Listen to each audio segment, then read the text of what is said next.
All right. Good evening and welcome to the special meeting of the City of Pleasant Hill Architectural Review Commission for Thursday, October 30th, 2025. Roll call, please. Can I do the Pledge of Allegiance?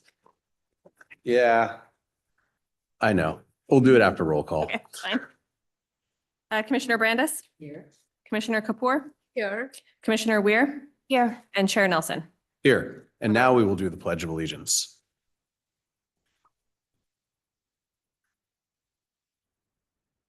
Pledge allegiance to the flag of the United States of America and to the republic for which it stands, one nation, under God, indivisible, with liberty and justice for all.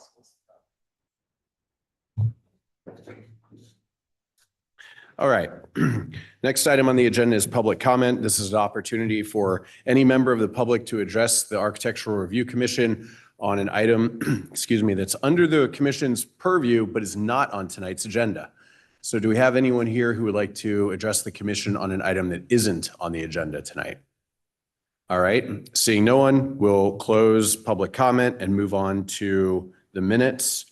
So I spoke with staff before the meeting began, and we're going to table the minutes of September 4th because we don't have quorum with commissioners who were at that meeting. So would anyone like to make a motion on accepting the minutes of our October 16th meeting?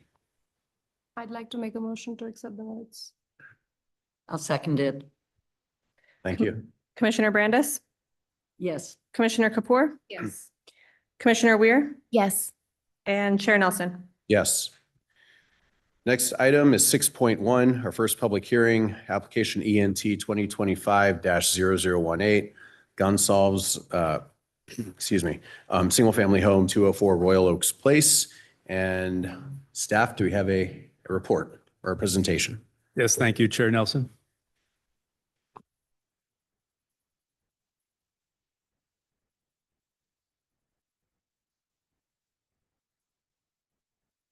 So this application that we're reviewing is a proposed new two-story single-family home on a 10,005 square foot parcel. The home would consist of 2 stories. The first story having approximately 914 square feet of living area. The second floor slightly smaller at 1,706 square feet. On the ground floor, there would also be a 500 square foot attached garage and a 41 square foot covered porch. Total lot coverage is 20.2%. The site is zoned R10, so they're allowed up to 30% lot coverage. Floor area ratio just under 30%, and they're allowed up to 40%, so both are compliant. A quick background: on September 14, 2021, the applicant took a minor subdivision for 3-lot subdivision to the Planning Commission and was approved. Parcel B of that 3-lot minor subdivision is the subject property for this evening's review.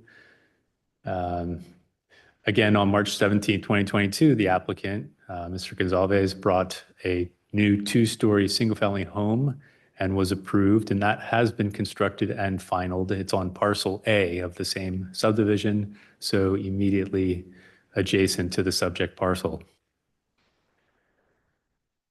Here's a look at the site. It's on the west side of Pleasant Hill Road, about a few hundred feet south of Boyd.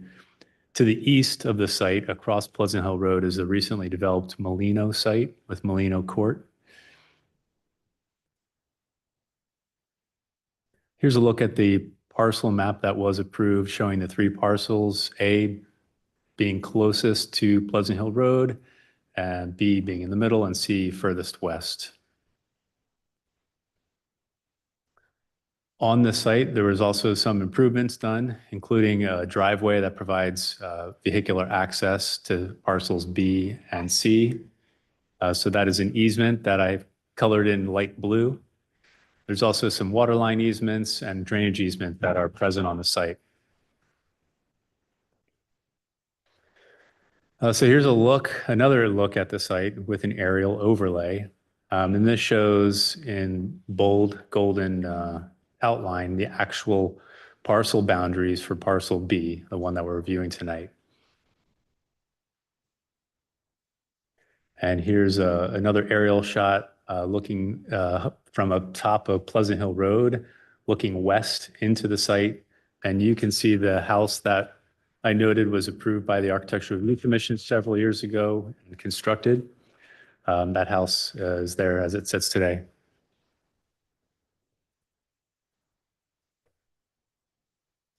So this is the front elevation of that home. It was at the time addressed on Pleasant Hill Road. It's now 200 Royal Oaks, and that's the immediate neighbor to the proposed home tonight.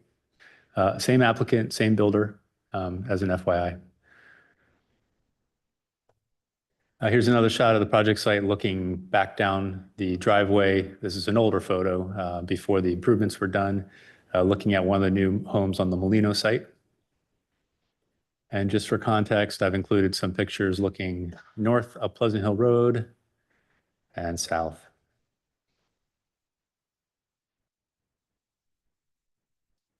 Here's a few photographs that the applicant provided to us. So this is on the ground looking at the undeveloped parcel B as it sits today.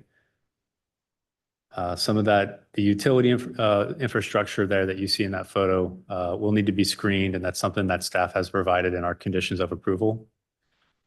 And here's a shot looking west, so opposite Pleasant Hill Road. Site plan situates the house fairly centrally on the site. Driveway access is provided off of the Hammerhead driveway. That Hammerhead was designed so that the fire district would have proper turnarounds if they ever need to pull their apparatus onto the site. So the applicants provided a 15-foot setback from that, treating it like a corner side. He's also provided a 20-foot setback to the garage door from the edge of that easement. The front yard faces south. That's where the front entry to the home is, as well as a walkway out to the driveway. Royal Oaks Place. And then in the rear and the side, the minimum setbacks are exceeded by the side and rear. The landscaping plan provides, just like the neighboring property, an array of flowering plants and shrubs and trees. The applicants provided a mixture of manzanitas, azaleas, lilacs, daisies, flannel bush, amongst other types of plants and flowers throughout the perimeter of all the yards. He's added some trees in as well to satisfy previous conditions of approval through the minor subdivision. So he's actually including additional trees. There's 4 live oak trees, 5 fruiting citrus trees, and then he's also agreed to plant 2 more valley oak trees to make sure that there's enough trees replanted after the minor subdivision.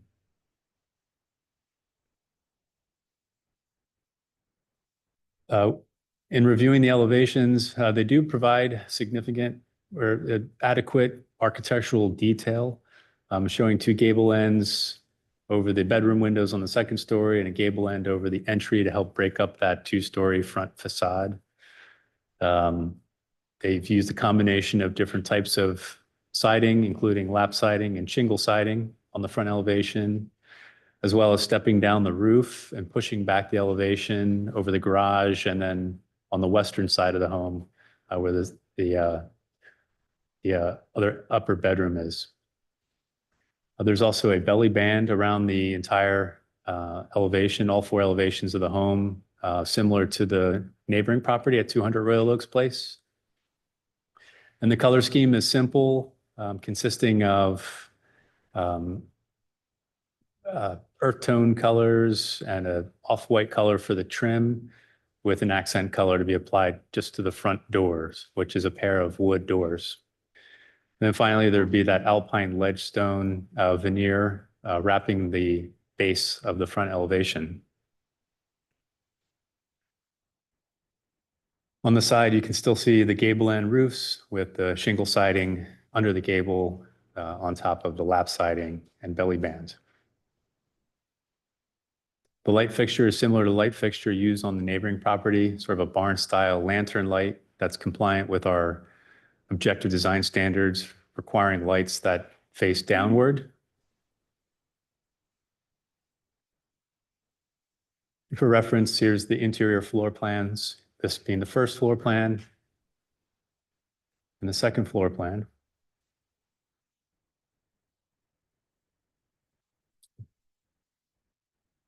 With that, staff did review the project for compliance with our development regulations and citywide design guidelines and found it in compliance. Staff recommends that the ARC review the project, accept the CEQA exemption, and approve the project in accordance with the staff recommended conditions of approval and any additional modifications as directed by the commission this evening. Thank you. Okay, thanks, Andrew. Do we have any questions for staff? In the landscaping portion, no trees, no oaks removed? It didn't look like it on the, No trees are being removed at this time. Can you tell me what the CEQA exemption is, please? Sure.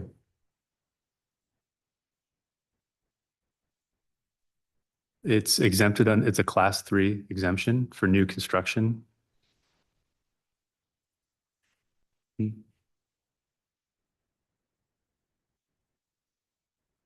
Is the belly band counted under trim? As far as the colors go, I didn't see it listed. The belly band is the same color as the body. It is the same color as the body. Yes. Okay. Wasn't clear to me. I can double check that for you. Thanks. Commissioner Kapoor? No questions? Okay. We want to hear from the applicant? Sure. Okay. Then at this time, I would call up the applicant or owner, whoever's representing the project, if they have anything they'd like to add. I don't have any comments, but I'll try to answer any questions. Okay, come on up to the mic, please. I don't know if we have any. But if you could identify yourself for the record. My name's David Gonzalez. I'm the owner applicant. Okay, thank you. And do we have any questions? Getting off easy. Okay, yeah, okay, well, thank you. The belly band is color ironwood. Ironwood. Yeah, sorry, actually. I'm open if you want to have the belly band be a different color than the body. That doesn't bother me. So I thought the body was it Malabar? Was that the, Yes, Malabar. okay. Yeah. So the belly band is a different color than ironwood?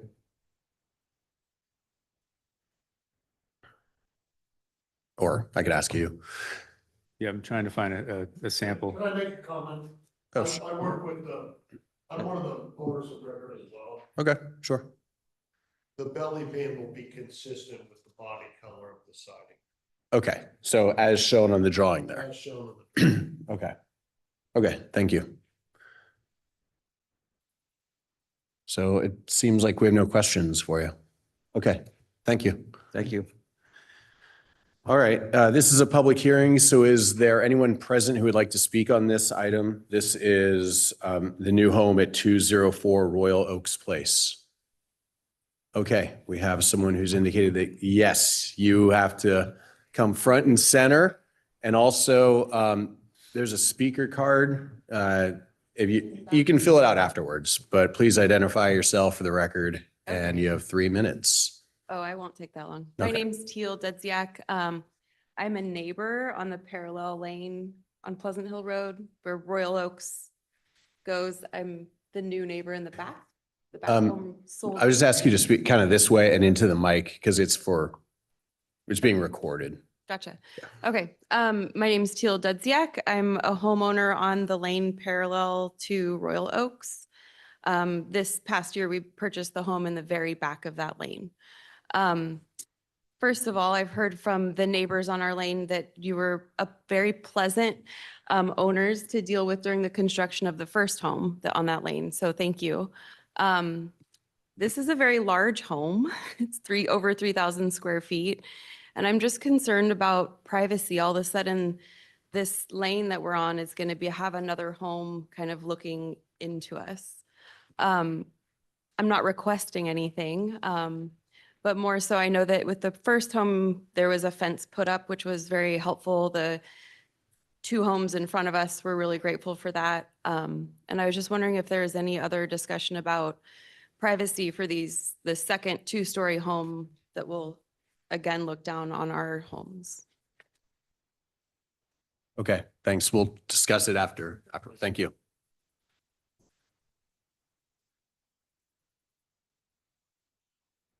All right. Would anyone else like to speak on this item? Okay, seeing no one, we will close the public hearing. I would invite the applicant to come back up to respond to the comment made during public comment.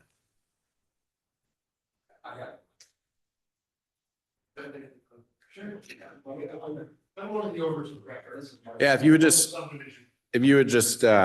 state your name for the record. Charles Gonzalez. We would be happy to provide more trees and fences for you to provide additional privacy to your property. Thank you. Thank you. All right, public comment is wrapped up. I think, so my recollection, and at the point where I can say I'm the only one left from when the other house was approved, the first house. And I think at the time, there had been, my recollection of our discussions is that there were kind of some questions because of the drawings, some things needed to be kind of talked through during the meetings, but it ended up being a really nice looking home. And so, I mean, I would expect that we would see the same quality of construction here. And Even better. even better. That was the trial run. This one's The drawing on the yeah. entryway will be much more extravagant than that. Okay. So you'll have roughly the same dimensions, but beautiful rock, beautiful columns. We'll make something very beautiful, and it will definitely provide additional privacy for neighbors. Thank you. Okay, thank you. And then, the staff report didn't bring up any issues to discuss, really. I mean, this one is pretty cut and dry in terms of compliance, right, with design guidelines and the municipal code. Yes, we did find that the project satisfied the design guidelines. Of course, anything is still open for conversation with the commission. But in our review, with adding certain architectural elements, it didn't bring up any discussion items at our review. Okay, thank you. Mhm. So, I mean, I would ask for a motion unless there's anything anyone wants to bring up to talk about with the design. Don't have anything to add to it now. Nothing? Yeah, same. Since there's this talk about adding additional trees to the landscaping for privacy, I was wondering if you'd be resubmitting a new plan or there'd be a Can I come back up and respond to that? um, If we need you to. not yet. I would suggest that the commission maybe have them submit a new landscaping plan with those revisions to staff Yeah. prior to including them. That way they can be documented and accounted for with the replacement trees that are required for these sites. And they can help towards that count. Yeah, I mean, it wouldn't be another meeting or anything. It would just be as part of the staff review of it. And so do we need to amend a condition of approval to say that? Yeah, Okay. that would be wise. Yeah. And clarify, are you the neighbor to the north or to the south? North. Can I make a comment here? Yeah, sure. Come on up. By the way, yeah.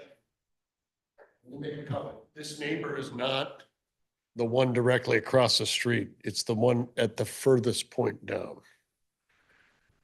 There's 3 lots on the south side. South side. So I'm not talking about the neighbor across the street from the middle parcel. Mhm. This is the parcel adjoining the furthest parcel. Okay. So there's not one tree on the parcel we're applying for, other than the acacia tree that's on the border that we're saving. And I think we can more than take care of the neighbor at the end of the street by doing some additional fencing and trees when we apply for the 3rd parcel. I Yeah. think with the 2nd parcel, we're dealing with a cut and dried situation here. Yeah. Because if this is the south, the neighbors on the south side, I mean, there's a driveway there. I mean, the house is out. I mean, if the closest neighbor is, There's 3 lots to the Yeah. south of us. This is not the neighbor directly across the street of the property we're applying for. and it's This over is in the one one that's even more to the west. Yeah. It doesn't even touch the parcel that we're applying for right now. Okay. Does that change any of your thoughts, Commissioner? I think it does. I would like to request you to go back to the slide where you illustrated all the 3 parcels just for, just to help me visualize.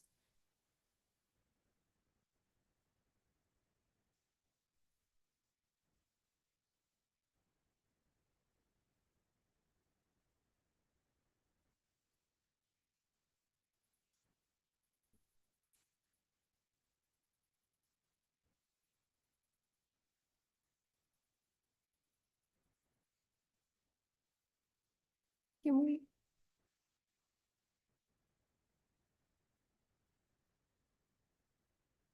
Can we pause here? Are we able to see the property that's It's in the, discussion? No, not the parcel B. it's that one, right? This one is, yeah, Yeah. that's, so the applicant is suggesting that when they develop this lot with a home, Yes. they can take care of a privacy issue on this property boundary with trees and fencing. Got it. Okay. Yeah. Okay. Am I saying that correctly? Yeah. Okay. Okay. Well, I guess we'll just, when that one rolls around, we'll remember that that was discussed. Yeah, in that case, I don't imagine there is any need of resubmitting a landscaping Yeah. plan. Like, Yeah. there's not a huge amount of rehaul that needs to be done Yeah. in landscaping. Okay, then we're good with it? I think so, yeah. Okay. Then I think, I'll make a motion. yeah, sure. I'd like to make a motion to approve the applicant's drawings with the seeker exemption. And yeah, that's it. And I'll second that. Commissioner Brandis, Yes. Commissioner Kapoor, Yes. Commissioner Weir, Yes. and Chair Nelson. Yes. All right. That one's approved. Thank you. Good luck with your project. Thank you very much. Thank you. Thank you very much. Thank you very much. All right, next item, next public hearing is item 6.2, ENT 2025-0030. Mobility City Sign Permit 2001 Contra Costa Boulevard. It's all yours, staff. Thank you. As Chair Nelson mentioned, I will be presenting a requested sign for Mobility City located at 2001 Contra Costa Boulevard, Suite A20. The project number is ENT 2025-0030. So this project request involves the addition of one new wall sign with the Mobility City name and logo. Blue and red branding colors are proposed with a taller logo than the text. However, the master sign program states, the existing master sign program for this lot states that all sign faces should be a single color and that the logo can't be taller than the text. So that's why we're here today. Because if it had complied with the master sign program, it wouldn't have need architectural review, commission review. But the master sign program states that modifications are subject to the architectural review commission approval. And so the applicants would like to propose those 2 deviations from the master sign program. Here is the project location, just west of Contra Costa Boulevard and north of Gregory Lane.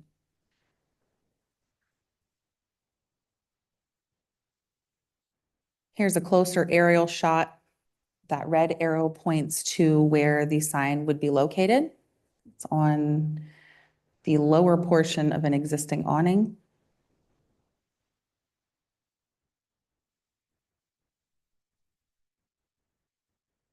Here is the street view of 2001 Contra Costa Boulevard from Contra Costa Boulevard. The red star indicates where the sign is proposed to be located. There was a previous sign in this location that was similar to what is proposed for the former convenience market, Fast and Easy Mart.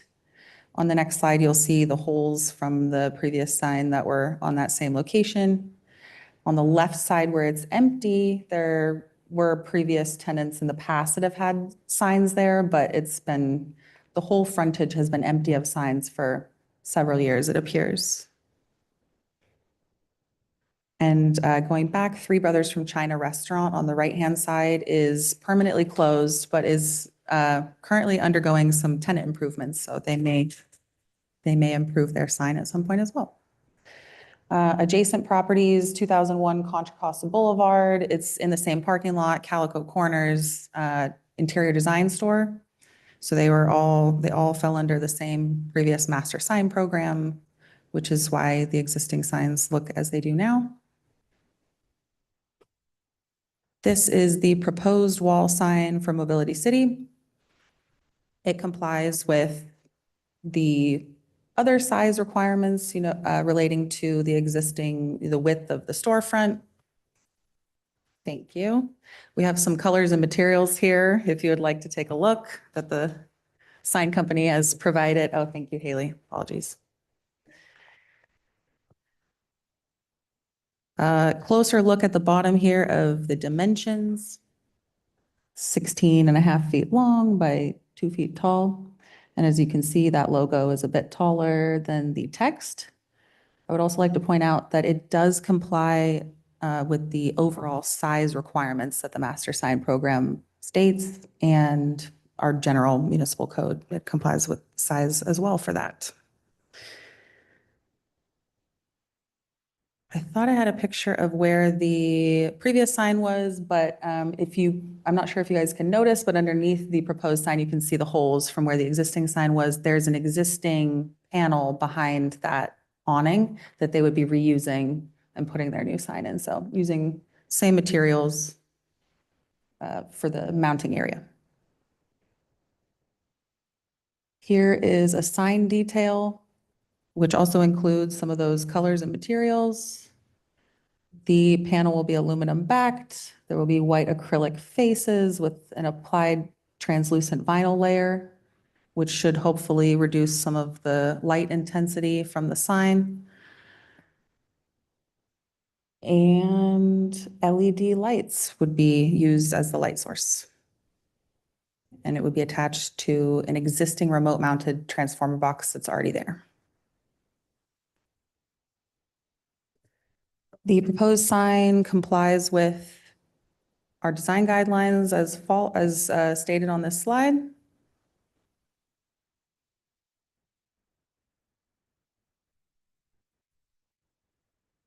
So 2 discussion items today, as mentioned previously, are 2 deviations from the master sign program, which the master sign program does state are that 10 applicants are allowed to request from the Architectural Review Commission modifications. So the first is a color deviation. The master sign program states that all sign fascias should be a single color. They're proposing red and blue because these are their corporate colors for Mobility City as it's a national brand. And it goes against their national branding guidelines to adjust those colors. There's also a logo size deviation that's being requested here. The logo is taller than the text, which the master sign program states that tenant logos shall not exceed the tallest letter in the sign. So staff recommends that the commission accept the exemption from CEQA for this project, and if determined to be appropriate, approve the project including 2 deviations from the existing master sign program, subject to the attached conditions of approval, with any modifications that may be directed by the ARC. Okay, thank you. Do we have questions for staff? I do. I'm curious, the holes that we see in the awning right now, is there a remedy for that aside from like just changing the whole awning altogether? Sorry, if you could just repeat that. Are you asking about the holes? Yes. And So if they they be, put the sign back up, like this new mobility sign, those holes are still visible, at least in the photograph and then the illustration that we have here. So is there a remedy to that? Like, I mean, they would be, I guess, typically they're, required to cover up, paint, whatever means necessary, any evidence of previous signs. If that's not a standard condition of approval, I could double check, but we can include that in. But that is some typical practice. okay. That's it. Thank you.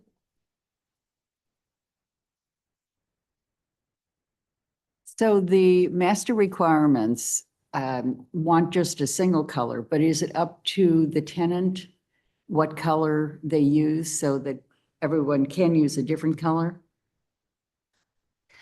As far as the master sign program goes, it does not state a specific color.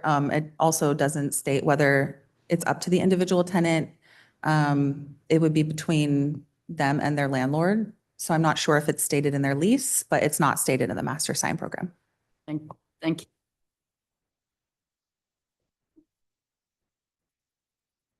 So are these 2 tenant spaces that are now combined or former tenant spaces?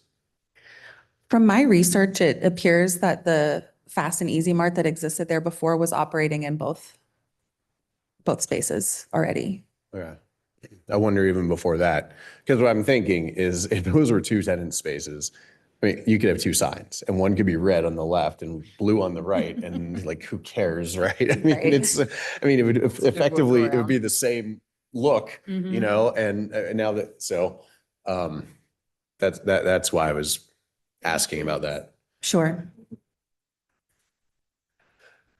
No, not that they would do that, but if it were 2 different businesses, we could have 2 different sign colors, and it's like, yeah. Good. Ingenious.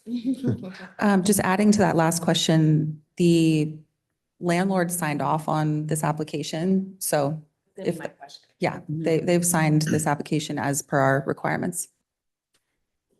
Okay. Well, if we don't have any other questions for staff, I think we have someone here representing the project.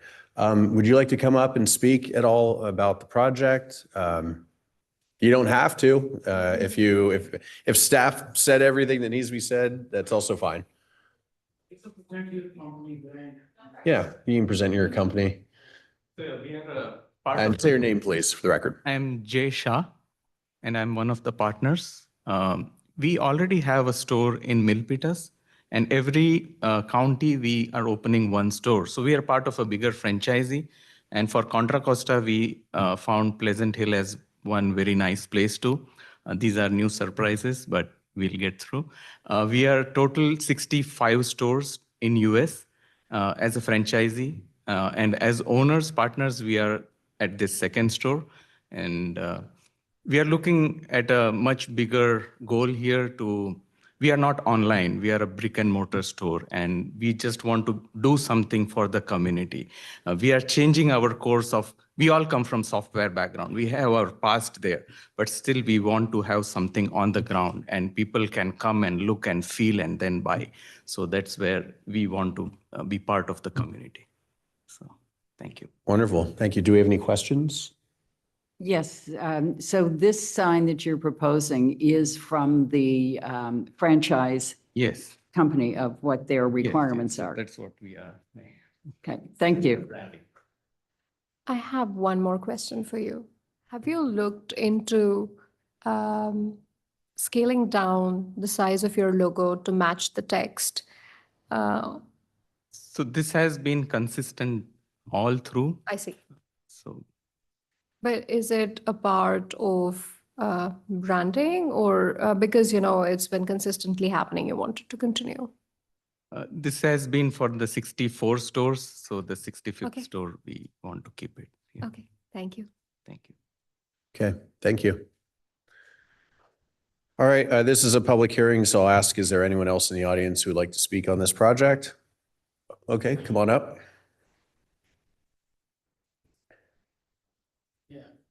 Hello, everybody. And I'm Raj from Fremont Sign Company and working with this corporation from like 4, 5, 6 years, but the other locations as well.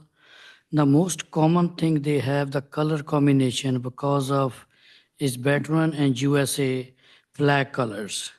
So that's why they more like stay with the red, white, and blue. So they're presenting all the accessibility equipments they have more for veteran or all that elders, so which is more important for their branding to keep consistency with all the other stores and people easy to recognize them. That's the main thing. Thank you very much. Thank you. Everybody. Any question, anybody? Any questions? No. Good, thank you. Okay, thank you.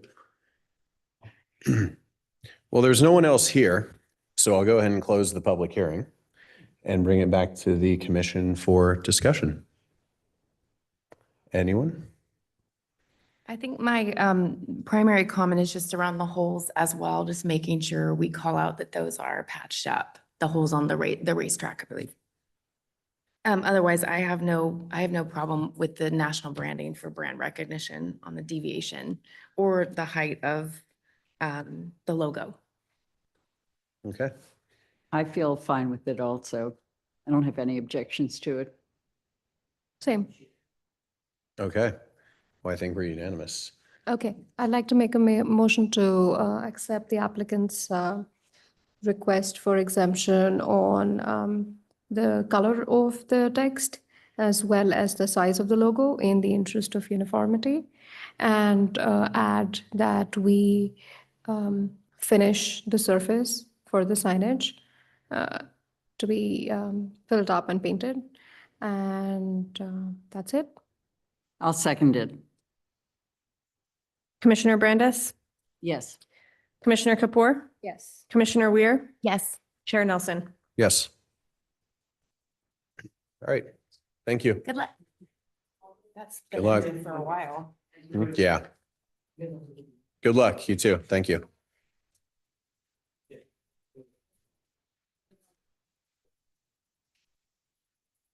Next item is staff communications. I don't have anything specific.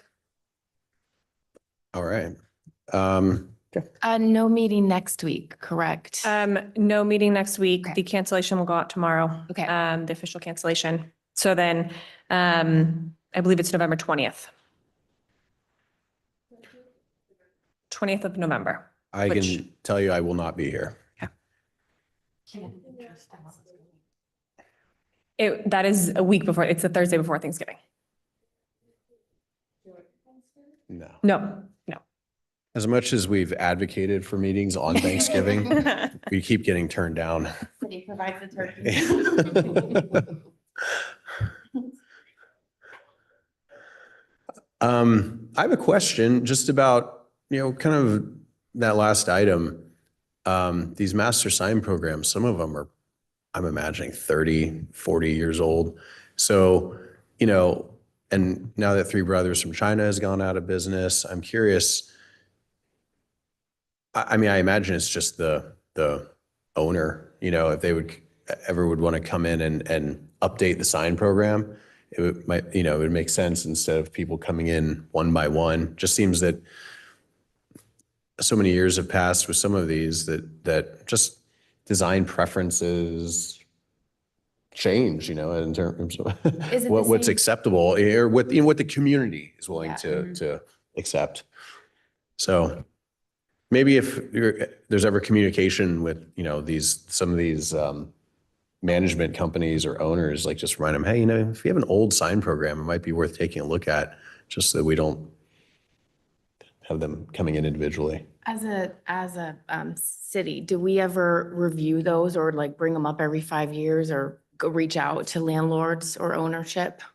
Not typically, no. It would really be up to, you know, the to property reach out. management to reach out with an application. You know, in these situations, staff doesn't always deal directly with the landlord. We typically deal with the tenant more so, but if there are opportunities to, you know, we do try to suggest that as an option as well. And what is the method to make any changes to the guidelines? For It would instance- be, yeah, I for mean, instance- typically it's Architecture Review Commission. You know, this body here would review variations from an existing MSP like tonight, or a new master sign program would also come before you. Like they could apply to have a new or updated master sign program. Yeah, you might remember downtown somewhat recently did that. Oh, yeah. So similar process. That one also went to Planning Commission for various reasons, but it would, Oh, okay, yeah. got it. And I'll just belabor this, well, actually a different topic. Our friends over there in Ellenwood, the pools, all the illegal work that was done, still haven't heard from them. We are working with them to get a final package ready to bring back to you. Okay. So I am kind of trying to go back to what Commissioner Nelson started. That the master sign program that happened for the downtown. So this was determined by the owner of the property. So the city doesn't get involved in determining a master sign program for a property once the the plan is approved, right? No, well, so any sign, once a master sign program is approved, any new tenant sign has to come get a sign permit with the city. That's when staff reviews it against the master sign program. And if it complies, then we approve it at a staff level. Right. In this case, you know, if there's deviations, that's when then we bring it to the commission. Got it. Did we come back, like, the last master sign program that we discussed for the downtown was supposed to go to planning commission, right? Did it come back? Do we know what happened? Like, It was approved by planning commission. That master sign program specifically was requesting some deviations above and beyond our actual sign ordinance regulations. Right. That's why it needed to go to the planning commission. Right. But I'm trying to quickly remember, you know, what ARC's recommendations were, but they were accepted by planning commission. There were not significant changes by planning commission. I see. Any, do you recall what happened about the screening thing that we had?